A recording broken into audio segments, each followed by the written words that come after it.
আসসালামু আলাইকুম প্রিয় দর্শক, আপনাদের অনেকেরই ধারণা থাকে একটা সৌদি খেজুর বাদায় কি পরিমাণ রেণু হয়।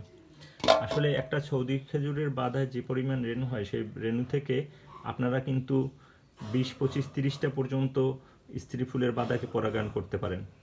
একটা বাধা যদি আমরা সঠিকভাবে সেটা থেকে রেণু সংগ্রহ করি, আমার এই পাশে যে সিপিটা দেখছেন এইটার মধ্যে যে পরিমাণ রেণু আছে 20 ml, এই 20 ml রেণু হয়। 20 ml রেণু হয়তো আপনারা শুনলে মনে করেন 20 ml রেণু কীরকম বা কতটুকু। এইটাকে আমি যদি ঢেলে দেখাই, আপনারা দেখেন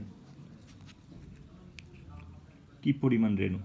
তো এই 20 ml রেণু মানে কত রেণু, এই রেণু চাইলেই সংগ্রহ করা যায় না। এখানে আমার প্রায় 2টা ফুল থেকে সংগ্রহ করতে হয়েছে। যদি সবচেয়ে বড় ফুল থাকে তাহলে অনেক সময় এরকম 20 ml রেণু হয়, আর মিডিয়াম সাইজের যে এই ফুল আছে এই ফুল থেকে এরকম 20 ml, এই 20 ml রেণু দিয়ে আপনারা 20-30টা বাদাও অনেক সময় আপনারা পরাগায়ন করতে পারবেন। আর আপনাদের যদি কারো বাধা কম থাকে সেক্ষেত্রে এটা সংরক্ষণ করে রাখতে পারবেন ফ্রিজের ভিতরে কাচের বোতলে, পরিষ্কার কাচের বোতলে রেখে উপরে কাগজ দিয়ে পেঁচিয়ে প্লাস্টিক দিয়ে রাখবেন।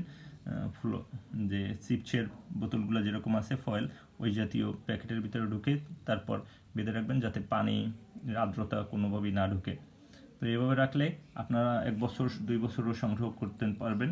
তো এই হচ্ছে মোটামুটি ধারণা আপনাদের বেসিক জানার জন্য, এই পুরুষ ফুলের রেণু কীভাবে সংগ্রহ করি এবং কীভাবে এটা প্রসেস করে অন্যদেরকে পাঠাই যদি সম্ভব হয় সেটা দেখানোর চেষ্টা করলাম। ভালো থাকবেন, দোয়া করবেন, আমাদের চ্যানেল পায়রা ফার্ম লপারাকে সাবস্ক্রাইব করে আমাদের সাথে থাকবেন। আল্লাহ হাফেজ।